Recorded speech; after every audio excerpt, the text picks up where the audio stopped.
শুরুতেই বলছিলাম যে আজ এমন এক চ্যাপ্টার নিয়ে আলোচনা করব যে চ্যাপ্টারের সঙ্গে কোথাও এই সময়ের সাম্প্রতিক সময়টা ভীষণ রকম জড়িয়ে রয়েছে, পাশাপাশি জড়িয়ে রয়েছে এই রাজ্যের যে পালা বদল, 34 বছর পর যে পালা বদল, তারও একটা কোথাও সুতোর টান। বলার অপেক্ষা রাখে না, বোঝার অপেক্ষাও রাখে না। সিঙ্গুর নন্দীগ্রামের কথা বলছি। বাংলার রাজনীতির দুই ঐতিহাসিক চ্যাপ্টার। এ রাজ্যে পরিবর্তনের অন্যতম দুটি অনুঘটক। তৃণমূলের রাজ্যে পালাবদলের দুই ট্রাম্প কার্ড, দুই মারণাস্ত্র, যার সৌজন্যে মমতা বন্দ্যোপাধ্যায় পা রেখেছেন নবান্নের 14 তলায়। কিন্তু তারপর প্রশ্নটা উঠছে, কারণ সিঙ্গুরে আজ পর্যন্ত কোনো শিল্প হলো না। মাঝে কেটে গিয়েছে 10টা বছর। তৃণমূলের ঘোষিত অবস্থান ছিল ইচ্ছুক জমিদাতাদের জমিতে শিল্প হোক। হয়েছে? হয়নি। সিঙ্গুরের 3 ফসলি জমি আজ অনুর্বর। লোহা ইস্পাত মিশে তাতে ফসল ফলানো কার্যত অসম্ভব।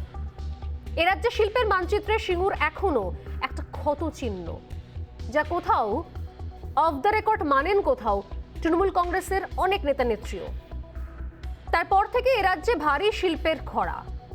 বাংলার এই শিল্প মানচিত্রে এবার নতুন নাম হচ্ছে দেউচা পাচামি। দেউচা পাচামির নতুন জমি বিতর্ক কোথাও এই মুহূর্তে নবতম সংযোজন বাংলার রাজনীতির অধ্যায়।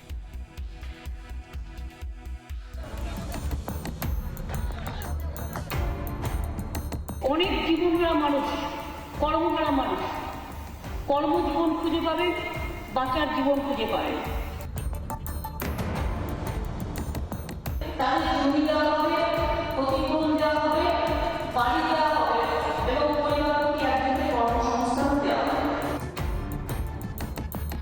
কিন্তু প্রজেক্টের শুরুই হলো না এখন। কবে চাকরিটা পাবে? উনি কি ক্ষমতায় থাকবেন ততদিন? এই যে বিরাট বেকার সমস্যা, পশ্চিমবঙ্গের রাজ্য ছেড়ে লোককে চলে যেতে হচ্ছে। সত্যি সত্যি যদি এত লক্ষ লক্ষ লোক চাকরি পায়, রাজ্যের ভালো হবে।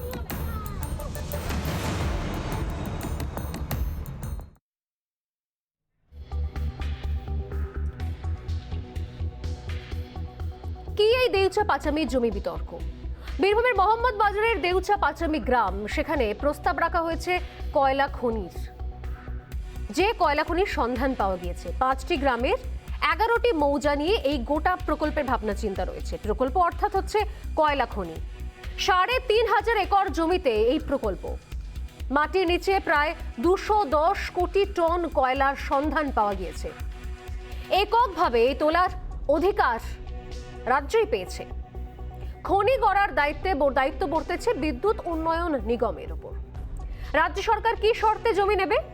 পুনর্বাসন কোথায় হবে? কর্মসংস্থান কি আদেও হবে? এই সমস্ত প্রশ্ন নিয়ে ধোঁয়াশায় রয়েছেন স্থানীয়রা, বিশেষত সেখানকার স্থানীয় আদিবাসীরা। অর্থাৎ সরকার শুধু বলছে পুনর্বাসন দেওয়া হবে, কিন্তু তার রুট ম্যাপ কি, শর্ত কি হবে, জমিদাতারা কিছুই জানেন না। শুধু তাই নয়, এলাকার পরিবেশও এখানে একটা বড় প্রশ্ন হয়ে দাঁড়িয়েছে। কারণ আমরা জানি যে কোথাও আদিবাসী গ্রামে যদি সেখানে কয়লার খনি, যে 9টি ব্লকের সন্ধান এখনো পর্যন্ত পাওয়া গেছে, আইনত 9টি ব্লকের সন্ধান, সেখানে যদি সত্যি সত্যি খনি তৈরি হয়, যদি কয়লা উত্তোলন শুরু হয়, সেক্ষেত্রে সব থেকে বড় প্রভাব পড়ার সম্ভাবনা রয়েছে পরিবেশে। তার সেই পরিবেশ সংরক্ষণ রাখার যে দূষণের সম্ভাবনা, আশঙ্কা রয়েছে, সেই দূষণকে নিয়ন্ত্রণ করারই বা কি রুট ম্যাপ রয়েছে, এখনো পর্যন্ত সরকারের তরফ থেকে তা স্পষ্ট নয়। সরকারের দাবি প্রকল্প বাস্তবায়িত হলে তা এশিয়ার অন্যতম বৃহত্তম খনি হতে পারে। মাটির নিচে এত কয়লা রয়েছে, তাতে আগামী 100 বছর রাজ্যকে অন্য রাজ্যের দিকে বিদ্যুতের জন্য তাকাতে হবে না।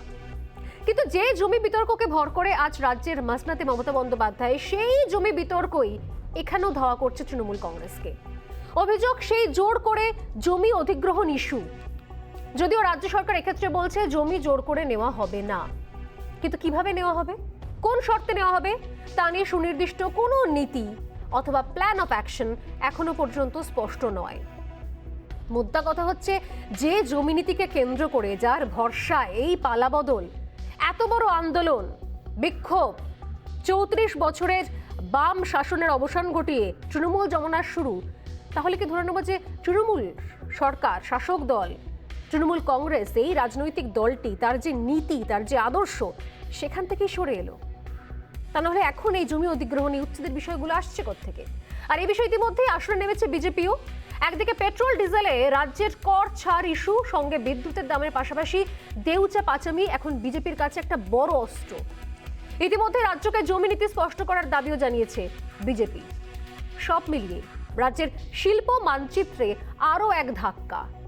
যে শিল্পের কথা, যে বড় শিল্পের কথা বলা হয়ে যাচ্ছে 10 বছর ধরে, শিল্প আসবে, শিল্প আসবে, প্রতি বছর শিল্পের সম্মেলন হচ্ছে, সামিট হচ্ছে, কোটি কোটি টাকা খরচ করে, আসলে কি শিল্প আসছে? যদি দেউচা পাচামি প্রকল্প ধরেও নি, তাহলে সত্যি কি তা শিল্পের পর্যায়ে ফেলা যায়? যে রসদ, যে প্রাকৃতিক সম্পদ রয়েছে রাজ্যের, তা বিক্রি করা, এখানে শিল্পের সঙ্গে সত্যি কি সরাসরি যোগাযোগ রয়েছে?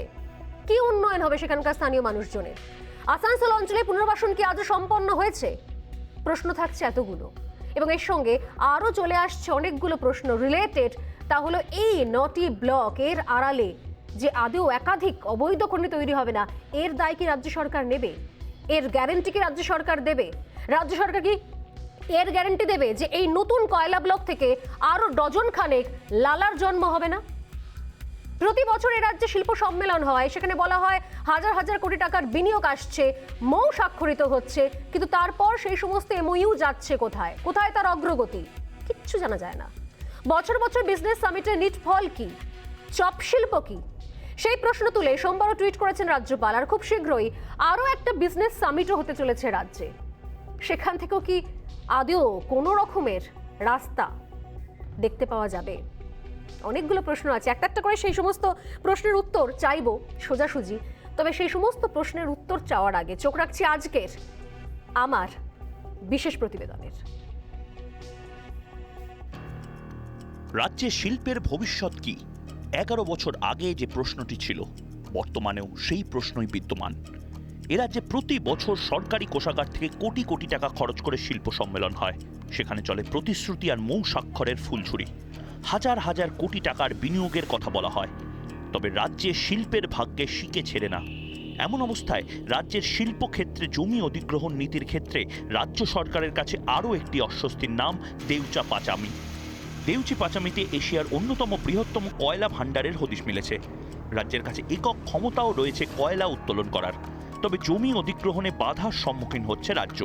কারণ কি? এলাকার স্থানীয় আদিবাসীরা বলছেন, সরকার কি নীতিতে জমি অধিগ্রহণের কথা বলছে, অধিগ্রহণের শর্ত কি, পুনর্বাসন প্যাকেজের কি হবে, তা তারাই কিছুই এখনো জানেন না। তার জন্য স্বাগত জানাচ্ছি। অন্তত নন্দীগ্রামের মতো জোর করে জমি অধিগ্রহণ করবে না, আদিবাসীদের সঙ্গে বসেই করবেন, এবং সেটা খুব ভালো উদ্যোগ। এবং আমরা চাইছি এটা কখনো আদিবাসীদের গ্রাম উচ্ছেদ করে আমরা কয়লা এই মুহূর্তে আমরা চাইছি না।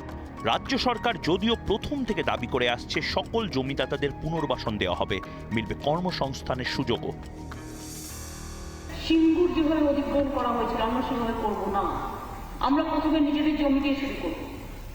যারা জমি দেবে তাদের জমি দেওয়া হবে, অধিগ্রহণ দেওয়া হবে, বাড়ি দেওয়া হবে, এবং পরিবারকে একজনকে কর্মসংস্থান দেওয়া হবে।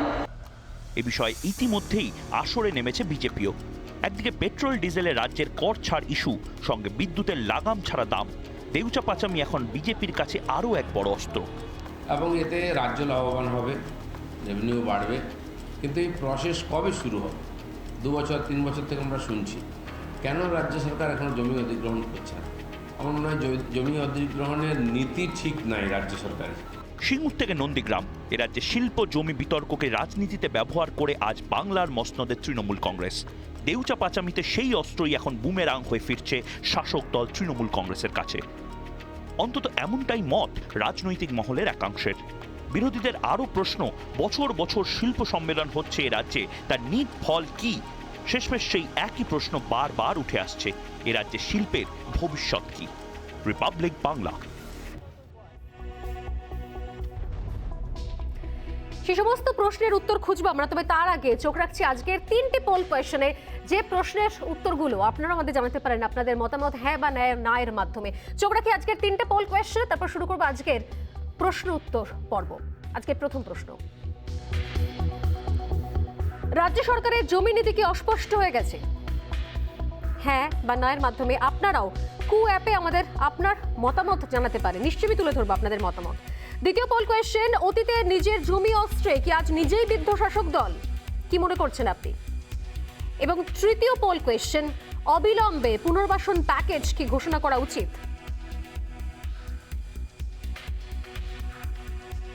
এই তিনটে পোল কোয়েশ্চেন নিয়ে আজকের আলোচনা শুরু করবো এবং শুরুতেই আমাদের সঙ্গে রয়েছেন বিজেপির রাজ্য সভাপতি সুকান্ত মজুমদার। আমি সরাসরি সুকান্তবাবু আপনার কাছেই আসবো। আপনাকে স্বাগত রিপাবলিক বাংলায় এবং আমার শো সোজাসুজি স্বর্ণালীতে।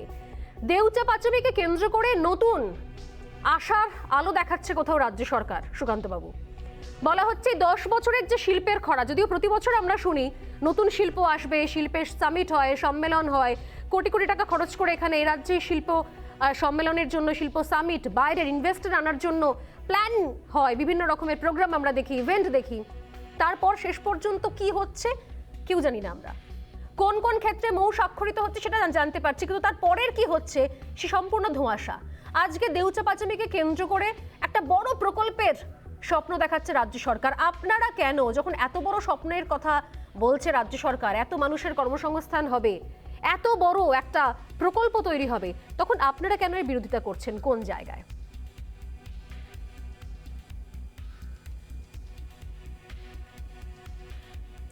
দেখুন, আমরা কোনোভাবেই বিরোধিতা করছি না, আমরা কতগুলো প্রশ্ন তুলছি, যে প্রশ্নগুলো আমার মনে হয় বাংলার সাধারণ মানুষ, বিশেষ করে যে অঞ্চলে এই প্রপোজড কয়লা খনি আছে সেই অঞ্চলের যারা নাগরিকবৃন্দ, তাদের সামনেও সেই প্রশ্নগুলো আছে। তাদেরকে যে বিস্তাপিত করা হবে, সেই বিস্তাপিত করার জায়গায় তার কি প্যাকেজ দেয়া হবে, তাদেরকে কি ধরনের পুনর্বাসন প্যাকেজ দেয়া হবে, তা কিন্তু এখনো পর্যন্ত রাজ্য সরকারের তরফ থেকে কোনোভাবে ডিক্লেয়ার করা হয়নি বা কাউকে এই বিষয়ে পরিষ্কারভাবে কিছু বলাও হয়নি।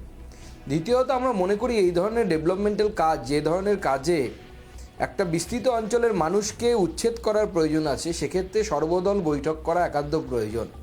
সেই অঞ্চলের যারা রাজনৈতিক প্রতিনিধি আছে বিভিন্ন দলের, তাদের সকলকে নিয়ে রাজ্য সরকারকে বসা উচিত। আর তার থেকেও বড় কথা, আমরা ভয় পাচ্ছি তৃণমূল কংগ্রেসের এই সরকারের আমলে যে ধরনের কাটমানির প্রচলন আছে এবং তার সাথে সাথে রাজ্য সরকার সম্পূর্ণ কয়লা তোলার যে অধিকার পেয়েছে, আগামী দিনে কতটা লিগালি কয়লা উঠবে আর কতটা এরকম লালার মতো কয়েকশো লালা তৈরি হয়ে এই পশ্চিমবঙ্গের মাটির তলের কয়লা লুট হয়ে যাবে, আমরা সেই ব্যাপারেও যথেষ্ট সন্দিহান। তো সেই জন্য আমরা কোনো বিরোধিতা করছি না। পশ্চিমবঙ্গের শিল্পায়ন হলে পশ্চিমবঙ্গের মানুষের কর্মসংস্থান হবে, বেকার যুবকদের কর্মসংস্থান হবে। আমরা অবশ্যই এই ধরনের প্রকল্পকে স্বাগত জানাচ্ছি, কিন্তু রাজ্য সরকারের তরফ থেকে ক্লিয়ারিটি থাকা চাই, পরিষ্কার পরিচ্ছন্নভাবে সকলকে জানানো, সব লুকিয়ে ছুপিয়ে যেন কিছু না হয়। আমাদের বক্তব্য এতটুকুই। এই পুনর্বাসন প্যাকেজ এবং একই সঙ্গে যেটা আপনি বললেন যে উচ্ছেদ যা কর্মসূচি, বিভিন্ন জিনিসগুলো সামনে আসছে, জমি আন্দোলন, কোথাও কি তাহলে আপনাদেরও প্ল্যান অফ অ্যাকশনে আসছে যে জমি আন্দোলনকে কেন্দ্র করে এই 34 বছরের বাম শাসনের অবসান ঘটিয়ে তৃণমূলের জামানা শুরু হয়েছিল, কোথাও আপনিও কি সেক্ষেত্রে সেই জমি আন্দোলনকেই ভরসা করে আবার নতুন করে যে কোথাও হাওয়া ছিল বিজেপির পালের হাওয়া, যেটা কোথাও আমরা দেখলাম উপনির্বাচনের ক্ষেত্রে অনেকটাই হাওয়া ফিকে হয়ে গিয়েছে, কোথাও দেখতে পাওয়া যাচ্ছে না, অদৃশ্য হয়ে গিয়েছে, তাহলে এইটা কি এই দেউচা পাঁচামি কি নতুন করে রাজ্য বিজেপিকে সেই অক্সিজেন যোগাবে মনে করছেন আপনি?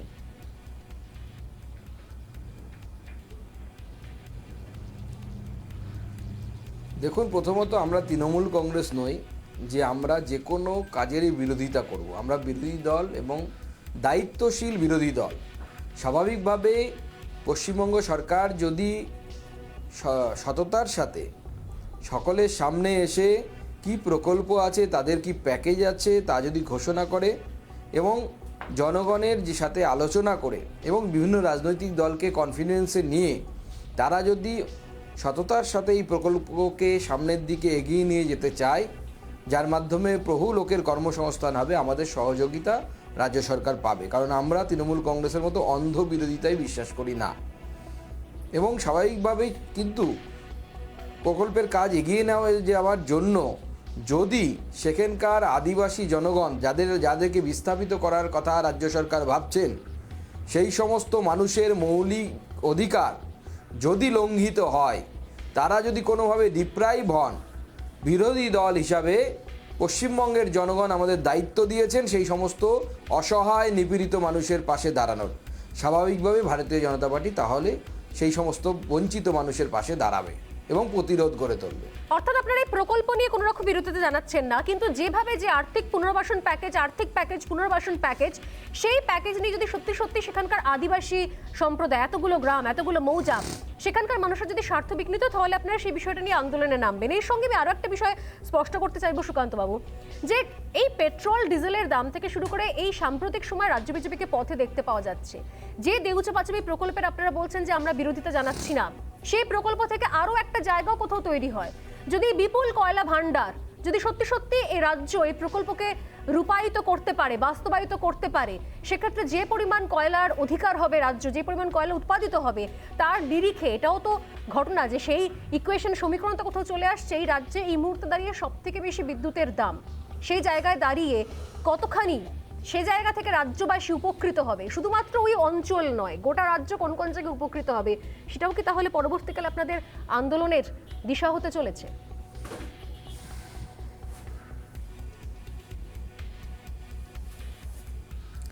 দেখুন, আমরা পেট্রোপণ্য নিয়ে যেমন আন্দোলন করছি এবং মাননীয় মুখ্যমন্ত্রীকে দাবি জানিয়েছি আমরা যাতে রাজ্যের যে প্রাপ্য ভ্যাট সেখান থেকে কমিয়ে অন্যান্য রাজ্যের মতো উত্তরপ্রদেশ, ত্রিপুরা এদেরকে অনুসরণ করে পশ্চিমবঙ্গ সরকার যেন মানুষকে রেয়াত দেন, কিছুটা শান্তি দেন।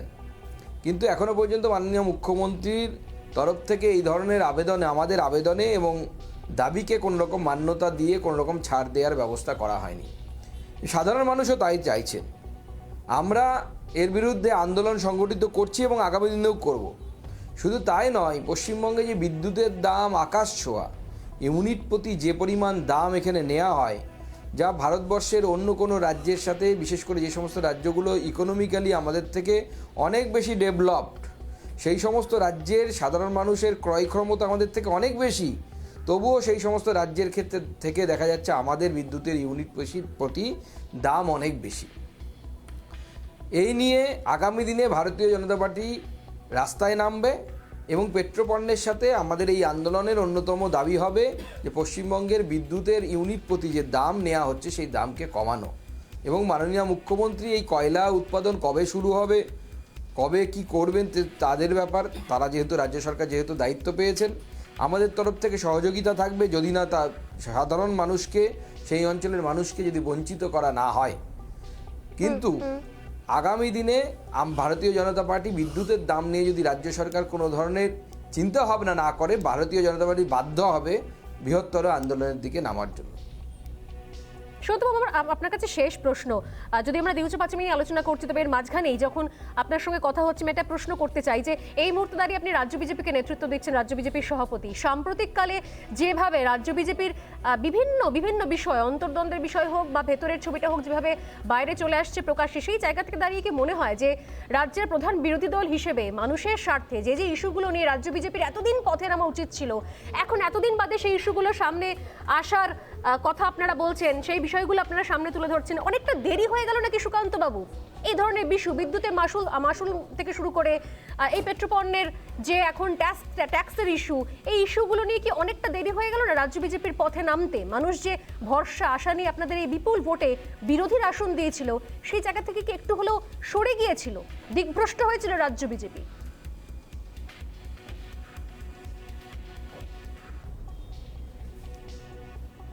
না, দেখুন, এর মধ্যে অন্তর্দ্বন্দ্ব বা এরকম কোনো সমস্যা নেই, কিন্তু বিষয়টি হলো ভোট পরবর্তী সময়ে 2রা মের পর থেকে যে ধরনের হিংসা আমাদের কর্মী, সমর্থক এবং নেতৃত্বের উপর করানো হয়েছে, চলেছে পশ্চিমবঙ্গে অনুপ্রেরণায়, মাননীয় মুখ্যমন্ত্রীর অনুপ্রেরণায় যে ধরনের হিংসা চলেছে, স্বাভাবিকভাবে আমরা কিছুটা হলেও পিছিয়ে যেতে বাধ্য হয়েছিলাম। কারণ আমাদের কর্মী সমর্থকদেরকে এখনও, গত পরশুদিনও রাত্রিবেলা একজনকে খুন করা হয়েছে আমাদের শক্তিকেন্দ্র প্রমুখকে।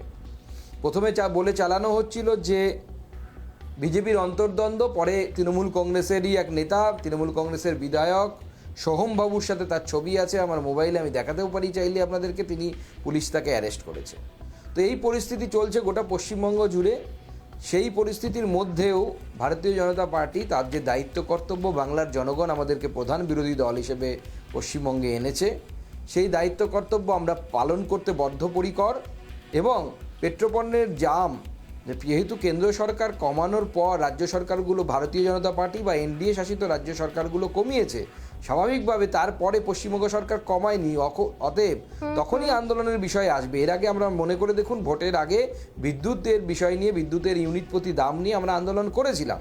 তারপরে ভোট এসে গেছে, স্বাভাবিক ভোটের পর অন্যরকম পরিস্থিতি হয়েছে। এখনও পর্যন্ত ভারতীয় জনতা পার্টি সেই আন্দোলন সবে শুরু করেছে এবং আগামী দিনে আমরা আরও আন্দোলনকে তীব্র থেকে তীব্রতর করে নিয়ে যাব। এবং যিনি বলছেন যে বিজেপি আন্দোলনের আজ আনে না, তাকে প্রমাণ করে দেখাবো যে হ্যাঁ, বিজেপি কী আন্দোলন করতে পারে এবং কী ধরনের আন্দোলনে বিজেপি বিশ্বাস করে, এবং সরকারকে আমরা বাধ্য করব পশ্চিমবঙ্গের মানুষকে রিলিফ দিতে।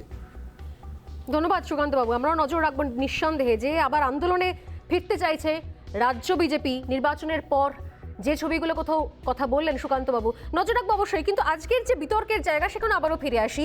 দেউচা পাচামি, আসলে এই দেউচা পাচামি প্রকল্প থেকে সত্যি কিছু পেতে চলেছি আমরা? আদৌ কিছু পাওয়ার সম্ভাবনা রয়েছে, নাকি আরও ভয়ঙ্কর একটা দিক উঠে আসতে পারে? এই কি আছে এই প্রকল্পের মধ্যে, কোন জায়গায় বিতর্কগুলো রয়েছে?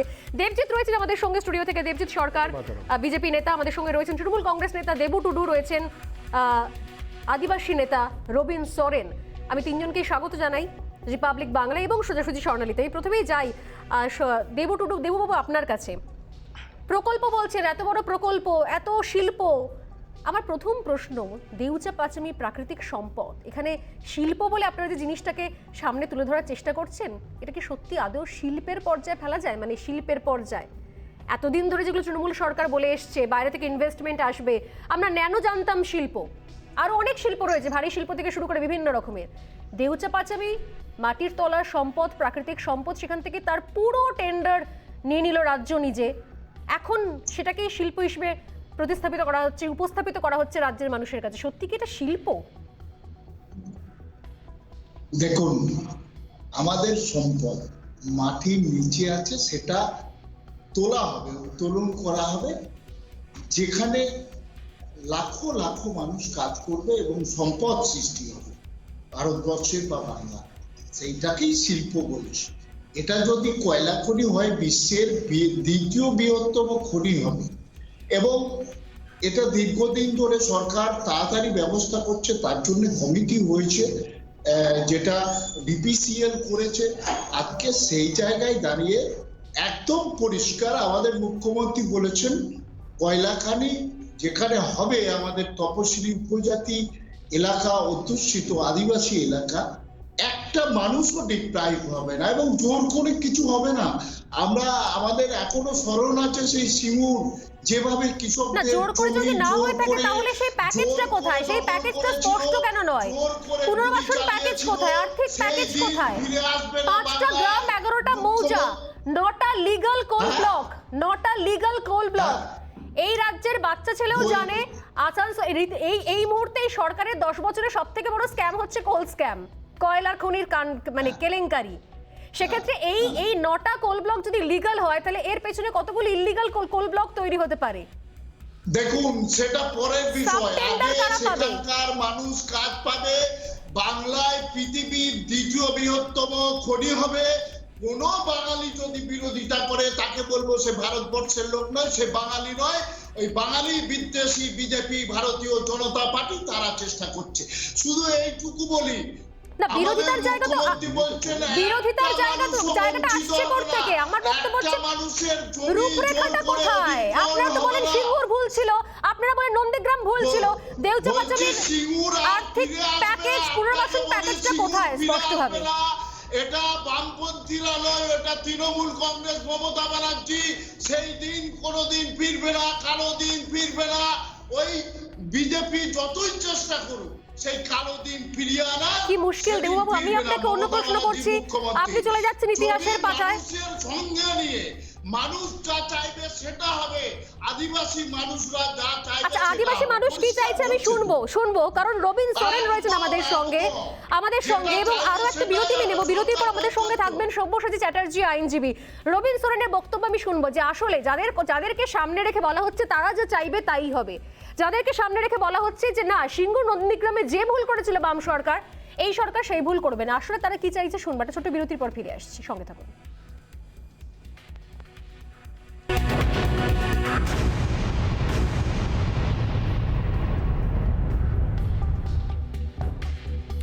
ফিরে এলাম বিরতির পর। যে বিষয় নিয়ে আলোচনা করছিলাম আমরা, যে দেউচা পাছামি এই মুহূর্তে জমি জটে আটকে রয়েছে যে প্রকল্প, এবং যেখানে জমি নীতি নিয়ে এই মুহূর্তে আবারও সরব বিরোধীরা। জমি নীতি কি হবে, কি আর্থিক প্যাকেজ, পুনর্বাসন প্যাকেজ এখনো পর্যন্ত স্পষ্ট করতে পারেনি রাজ্য, অথচ একটা নতুন দিশা কোথাও দেখানো হচ্ছে।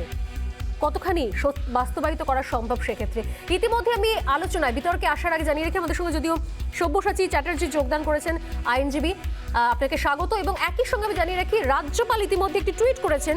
রাজ্যপালের বক্তব্য যে শ্বেতপত্র প্রকাশ করুক রাজ্য সরকার, এতদিন পর্যন্ত কি কি শিল্প এসেছে সেই শিল্পের ছবিটা স্পষ্ট করুক, শ্বেতপত্র প্রকাশ করে জানাক রাজ্য সরকার যে রাজ্যের শিল্পের ছবিটা কি।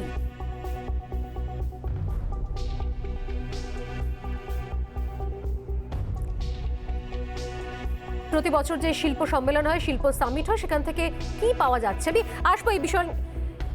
বেঙ্গল বিজনেস সামিট, সেখান থেকে কি হচ্ছে সবকিছু স্বচ্ছ রাখা আমাদের কর্তব্য, এবং এই কারণেই কোনো নির্দেশ যেন বিজ্ঞাপন বা বিবৃতির মতো মনে না হয়। রাজ্যপালের টুইটটাই বললাম, এই কারণেই শ্বেতপত্র প্রকাশের দাবি জানিয়েছেন রাজ্যপাল। আমি এই বিষয় নিয়ে আসবো, তবে তার আগে আমি আলোচনাতেও ফিরে আসি। সঙ্গে সঙ্গে দেববাবু তো আমাদের সঙ্গে রয়েছেন, তার সঙ্গে কথা বলছিলাম।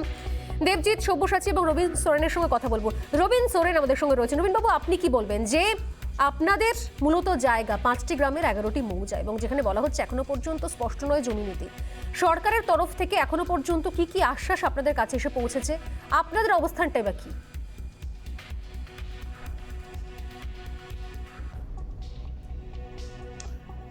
নমস্কার। প্রথমেই আমি বলবো যেটা আজকে মুখ্যমন্ত্রী যেটা বলেছেন যে সিঙ্গুর নন্দীগ্রামের মতো আমরা জমি জোর করে অধিগ্রহণ করব না, তার জন্য আমরা স্বাগত জানাচ্ছি। পাশাপাশি এটাও বলবো যে আজকে রাজ্যপাল যেভাবে টুইট করেছেন, আমি রাজ্যপালের টুইটটা দেখিনি, তার আগেই আমি সিদ্ধান্ত নিয়েছিলাম যে সরকার একটা পরিষ্কার শ্বেতপত্র প্রকাশ করুক। যেখানে জমি আছে আমাদের, যেখানে গ্রাম আছে, একদিকে পাথর খাদান চলছে, পাথর খাদান ক্রেশার চলছে, একদিকে ভেস্টেড ল্যান্ড আছে, একদিকে ফরেস্ট ল্যান্ড আছে, সেগুলো সরকার কিভাবে নেবে, এই 5টা গ্রামে কিভাবে নেবে, প্যাকেজটা 10,000 কোটি টাকা ঘোষণা করেছেন। একদিকে ঠিকই 10,000 কোটি টাকার মধ্যে আদিবাসীরা ওখানে পাবে, সেটা কতটা কিভাবে পাবে? বহু আদিবাসী সেখানে আছে যে ভেস্টেড ল্যান্ডের মধ্যে বাড়ি আছে, ভেস্টেড ল্যান্ডের মধ্যে চাষবাস করছে, দীর্ঘদিন ধরে চাষবাস করে আসছে, ফরেস্ট ল্যান্ডের মধ্যে চাষবাস করে আসছে, তারপরে ওখানে ভাগ চাষি আছে, বর্গা চাষি আছে, তাদের কি হবে? সেই কারণেই আমরা একটা দাবি জানাচ্ছি, এবং আজকেও আমরা বলেছি, তখন থেকেও বলছি যে আমরা কখনো শিল্প বিরোধী নই, কিন্তু পাশাপাশি আমরা উচ্ছেদ হতে এই মুহূর্তে নারাজ, উচ্ছেদ হব না।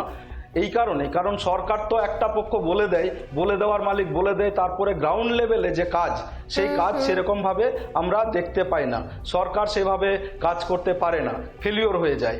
সেই কারণেই আমরা বারবার জোর দিচ্ছি আমরা আগে পরিষ্কার হব। আপনারা তো বলছেন যে বারবার করে আপনাদের কাছে সেটা স্পষ্ট নয়, গ্রাউন্ড লেভেলে সেই কাজ কি শুরু হয়েছে? সেই প্যাকেজ, জমি অধিগ্রহণ কিভাবে হবে, কোথায় যাবেন, তার বিনিময়ে কি পাবেন, এগুলো কি আপনাদের কাছে স্পষ্ট হয়েছে এখনো পর্যন্ত?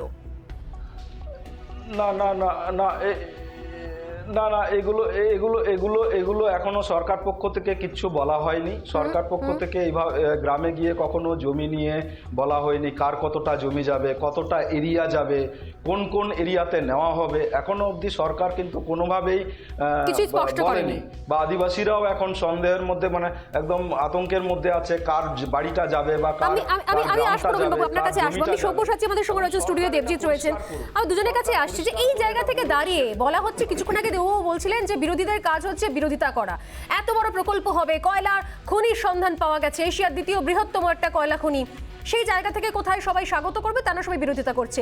বিরোধিতার বিষয়টা তো আসছে না, কিন্তু যে অস্পষ্ট জায়গাগুলো রয়েছে, যে ধোঁয়াশার জায়গাগুলো রয়েছে, ডার্ক স্পেসগুলো রয়েছে, সেগুলো এখনো পর্যন্ত স্পষ্ট করতে পারছে নাই বা কেন রাজ্য? কোন কোন জায়গাগুলোতে সন্দেহের জায়গা রয়েছে? আমি একে করে আসছি। কি বলবেন সব্যসাচীদা এবং দেবজিৎ? সব্যসাচী, দেখুন, আমি প্রথমত যে বলবো, রাজ্য সরকার যদি শিল্প আনতে চান খুব ভালো কথা। শিল্পের দাবিটা পশ্চিমবাংলার মানুষ করছেন। পশ্চিমবাংলায় কাজ নেই। আজকেই খবরে প্রকাশ হয়েছে যে কলকাতা কর্পোরেশনে প্রায় 28,000 শূন্য পদ রয়েছে। বিভিন্ন জায়গায় নিয়োগ হচ্ছে না।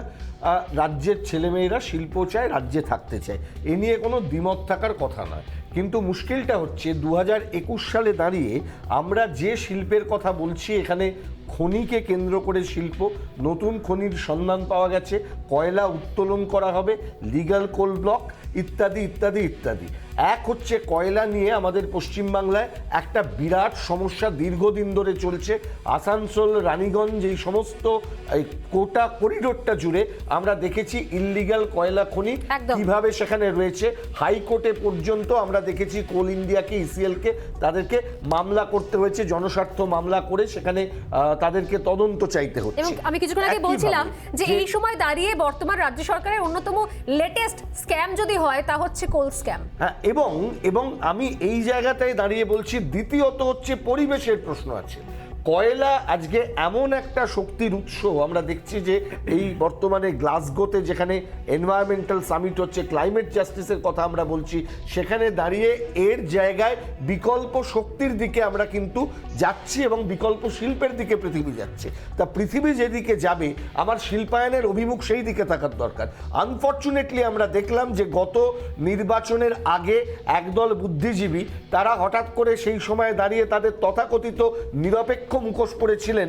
এখন আমরা দেখছি দেউচা পাঁচামিতে কমিটি তৈরি করেছেন এবং সেই কমিটির মাথায় বসে পড়েছেন এবং রাজ্য সরকারের যে অনুগ্রহ পাচ্ছেন এবং সেখানে গিয়ে আজকে তারা রাজনৈতিক ইস্যুর মধ্যে ঢুকে পড়ছেন। প্রশ্নটা হচ্ছে এখানটা খুব স্পষ্ট, আমি নাম করেই বলছি, তারা চাইছেনটা কি? তারা রাজ্য সরকার দ্বারা পুরস্কৃত হচ্ছেন এবং রাজ্য সরকার তার সঙ্গে থাকা যারা এই যে অসৎ একটা চক্র আছে, যারা আজকে কয়লা পাচারের সঙ্গে যুক্ত আছে, আজকে তৃণমূলের প্রতিনিধি কি বলতে পারবেন পশ্চিমবাংলার সবচাইতে বড় কয়লা মাফিয়াদের মাথাটা কে?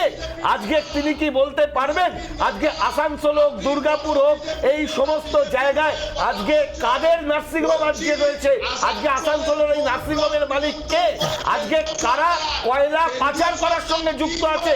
কারা কয়লাকে নিয়ে আজকে পশ্চিমবাংলার মুখটা পুড়িয়েছে? তৃণমূলের প্রতিনিধি বলতে পারবেন না। উনি যদি তার নাম নেন, ওনাকে দল থেকে বার করে দেওয়া হবে। ওনাদের সেই যোগ্যতাই নেই। এবার প্রশ্ন হচ্ছে, এই জায়গায় দাঁড়িয়ে বিকল্পটা কি? শিল্প চাই, কিন্তু সেই শিল্প করবার জন্য কলকাতা থেকে বুদ্ধিজীবী দালাল সেখানে ভাড়া করে নিয়ে যাওয়ার কোনো প্রয়োজন নেই।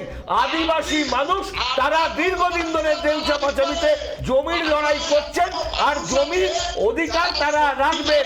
পশ্চিমবাংলার বুকে যতই এই দালালির কথা হোক না কেন, এই দালালি করে শিল্প পশ্চিমবাংলায় হয় না। আবার দুর্নীতি পশ্চিমবাংলায় যা হয়, দুর্নীতি হয়। পেটে কাটমানি চলে, কয়লায় কাটমানি চলে, গরুতে কাটমানি চলে, সরকারে কাটমানি চলে, পুলিশেও কাটমানি চলবে। যে প্রসঙ্গ ধরে এখানে আসছি, পরমব্রত চট্টোপাধ্যায় আসছি। দেবুবাবু, আপনি কি বলতে পারেন? আমার দেবজিতের কাছে প্রশ্ন, আপনিও শুনুন। পরমব্রত চট্টোপাধ্যায় তিনি জমির কি জানেন? তিনি পুনর্বাসনের কি জানেন যে তাকে এত বড় গুরুত্বপূর্ণ দায়িত্ব দেওয়া হলো? কি কারণে দেওয়া হলো? এই আর্থিক পুনর্বাসন প্যাকেজ পরমব্রত চট্টোপাধ্যায় এখানে কি করবেন? যে আদিবাসী আন্দোলনের মূল হচ্ছে জল, জমি, জঙ্গল, তার কোনটা সঙ্গে জড়িয়েছিলেন? আরে দেবু টুডুকে নিলেন না, পরমব্রত চট্টোপাধ্যায়কে নিয়ে গেলেন। আমরা খুশি হতাম দেবু টুডু যদি যেতেন। দেবজিৎ কি বলবেন? আসলে আদৌ কিছু আসলে প্রকল্প হবে নাকি এর আড়ালেও কোথাও সেই কাটমানি, আড়ালেও সেই মানুষের ডিপ্রাইভ করার ছবি এত বছর ধরে বারবার যেটা বলার চেষ্টা করছি? সিংহ নন্দীগ্রাম, বাংলার রাজনীতির ক্ষত, লজ্জা। আর তৃণমূল কংগ্রেস কি করছে? আর পরমব্রত চট্টোপাধ্যায় বাকি সেখানে কি করছে? আমার পার্ট, আমি একটুখানি আমার মতন করে বলবো। আমি আসছি দেবুবাবু, আমি আসছি, আমি আপনার কাছে আসবো। দেবজিৎ প্লিজ। দেবুদা, সবাই একটু শান্ত হয়ে শুনুন। আমরা তো এখানে কুস্তি লড়তে আসিনি, কথা বলতে এসেছি। কথাটা বলতে দিন। প্রথম কথা হচ্ছে, দেউচা পাঁচামিতে যে কোল ব্লক যেটা অনেকদিন আগেই আবিষ্কার হয়েছিল, সেটা রাজ্য সরকার উত্তোলন করবেন বলে ঠিক হয়েছে এবং এতে কিছু মানুষের কর্মসংস্থান হবে। অবশ্যই কিছু থ্রেট রয়েছে, সেটার একটা হচ্ছে যে পুনর্বাসন বা যে লোকাল যারা লোক আছেন তাদের প্রতিস্থাপন।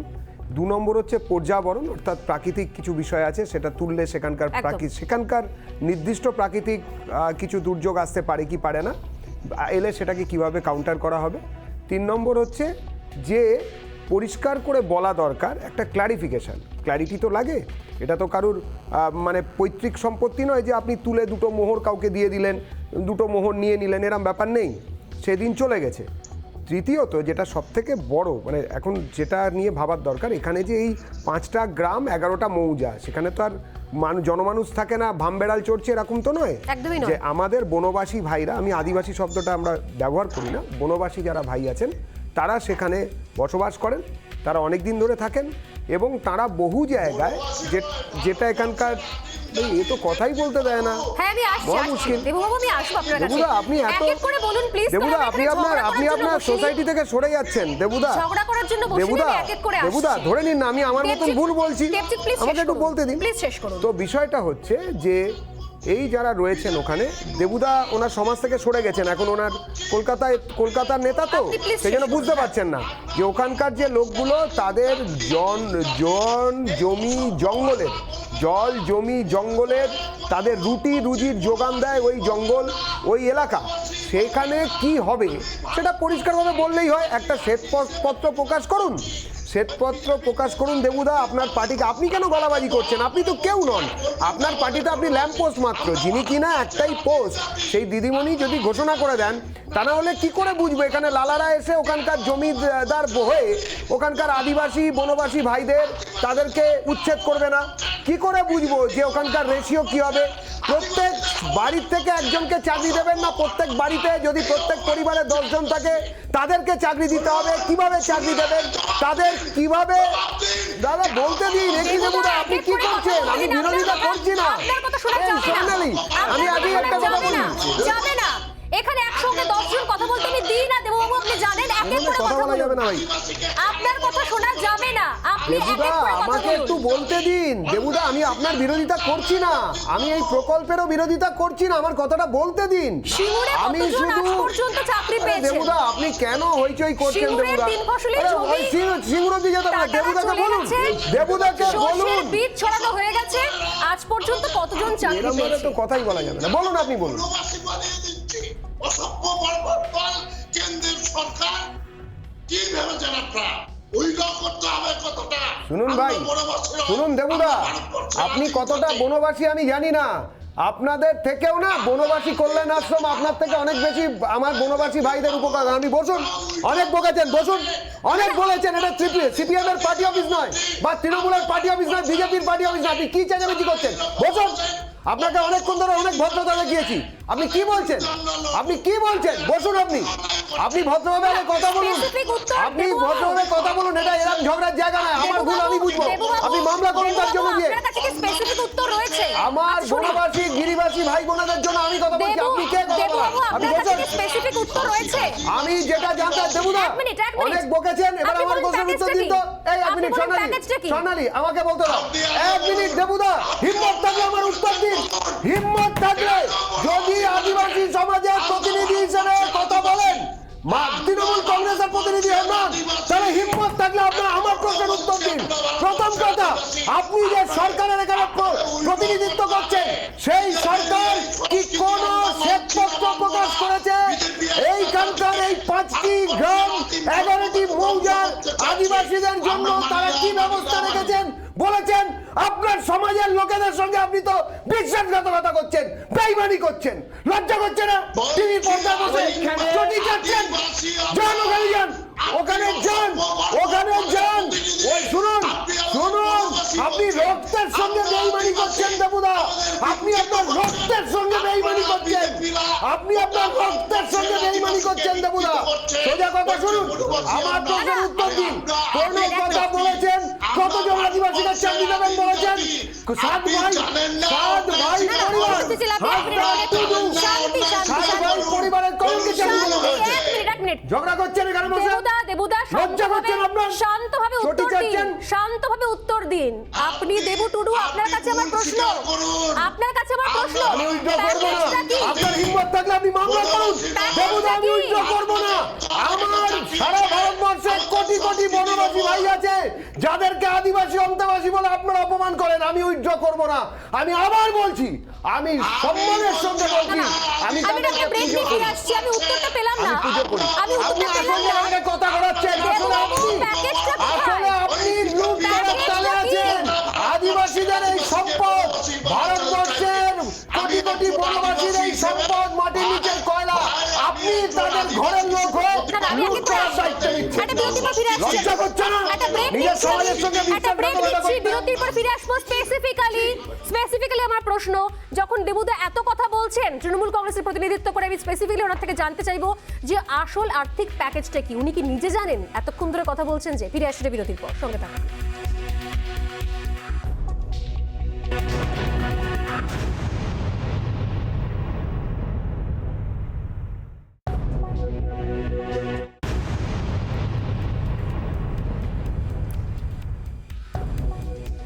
ফিরলাম বিরতির পর। কোনো ঝগড়া তর্ক না করে আমি এক এক করে প্রশ্নের উত্তরগুলো নিয়ে 30 সেকেন্ড করে আমাদের শেষ রাউন্ডের টাইমার থাকছে। আমি প্রথমেই আসছি সব্যসাচীবাবু আপনার কাছে। কি মনে হচ্ছে এই জায়গা থেকে দাঁড়িয়ে সমাধান সূত্র বের করার ক্ষেত্রে কেন এখনো পর্যন্ত অপারগ হয়ে রয়েছে রাজ্য সরকার? সমস্যাটা কোথায় আর রাজ্য সমাধানটা সরকারের কোথায়? কোনো শিল্পনীতি নেই। যে সরকার সিঙ্গুরে কারখানা তাড়িয়ে ক্ষমতায় এসেছিল, যে সরকার মানুষকে ভুল বুঝিয়েছিল, যে সরকার তাপসী মালিকের মৃতদেহ নিয়ে রাজনীতি করেছিল, যে সরকার এসে শিল্পের জমিতে সর্ষে বীজ ছড়িয়ে বলেছিলেন এখানে চাষ হবে, আজকে সর্ষেও ফলেনি, শিল্পও আসেনি, সিঙ্গুরের মানুষ বুঝেছেন। অর্থাৎ তৃণমূল কংগ্রেস বা মমতা ব্যানার্জি সরকার কোন পথে চলবে শিল্পের সম্পর্কে সেটা মানুষের কাছে খুব স্পষ্ট ধারণা। এখন এই সরকারের একটাই কাজ, শুধু লোটো এবং লুটে খাও। এই লুটে খাবার জন্য আজকে আবার এই কয়লার দিকে নজর দাও। কয়লা আছে, ওখান থেকে কাটমানি আছে। ধন্যবাদ। দেবুদার কাছে আসবো। দেবুদা, আপনি একা বলবেন, 30 সেকেন্ড সময়। দেবুদা কি রয়েছেন আমাদের সঙ্গে? দেবুদা কি বলবেন? এই যে বিপুল বিতর্ক তৈরি হচ্ছে, সমাধান সূত্র কোথায়? কবে দিতে পারবে রাজ্য সরকার আর্থিক প্যাকেজের রূপরেখা? হ্যাঁ বলুন প্লিজ। যাদের বাংলায় কোনো অস্তিত্ব নেই, দুদিন আগে জামানত জব্দ হলো, ওই সমস্ত অসভ্য বর্বর দলের লোকেরা করছে। ওদের কোনো মূল্য আছে? এখানে বাংলার মানুষ ঠিক করবে, বাংলার আদিবাসীরা ঠিক করবে কিভাবে হবে, কবে হবে, তারা ঠিক করবে। ওই বিজেপির অসভ্য বর্বররা ঠিক করবে না। এটাই মূল কথা। মানুষ ঠিক করবে, কয়লা খনি হবে। আদিবাসীরা ঠিক করবে, কয়লা খনি হবে। এটাই হচ্ছে মূল কথা, আমাদের নেত্রীর মূল কথা। ঠিক আছে? ধন্যবাদ দেবুদা। দেবুদার বক্তব্য তো স্পষ্ট হলো। আমার এই যে এই সঙ্গে রয়েছে দেবজিৎ, আমাদের সঙ্গে রয়েছে স্টুডিওতে। আমার দেবজিতের কাছে প্রশ্ন। দেবজিৎ, রাজ্য সরকার চেষ্টা করছে শুধু আপনাদের বিরোধিতার জন্য বিরোধিতা, নাকি সত্যি সত্যি আপনারা এই সময় অন্তত নিজের অন্তর্দ্বন্দ্ব ভুলে মানুষের পাশে থেকে কিছু এই ব্যাপারে বিরোধিতা করার চেষ্টা করছেন, আন্দোলন করার চেষ্টা করছেন? বলুন। বিরোধিতার কথা তো আমরা বলিনি। প্রথম কথা, আমরা বিরোধিতার কথা বলিনি, আমরা বলেছি পরিষ্কার করে জানানো হোক। এটা কি অন্যায়? আজকে অত ওখানকার বনবাসী ভাইরা রয়েছেন, আদিবাসী ভাইরা রয়েছেন, তারা ওখানে কাজ করছেন, তারা ওখানে এতদিন বছরের পর বছর রয়েছেন, তাদের কৃষি ইত্যাদি চাষবাস চলে, সেটা জানতে চাওয়াটি কি অন্যায়? তারা কজন করে চাকরি পাবেন, কিভাবে তাদের চাকরি দেবে বা তাদের টাকা দেবে জমি নিয়ে, সেটা জানতে চাওয়া অন্যায়? আমি বলি স্বর্ণালী, 12,32,603 কোটি টাকার একটা মানে বেঙ্গল গ্লোবাল বিজনেস সামিট বলে 2015 থেকে 2019 অব্দি চলেছে, 2021-এও হবে।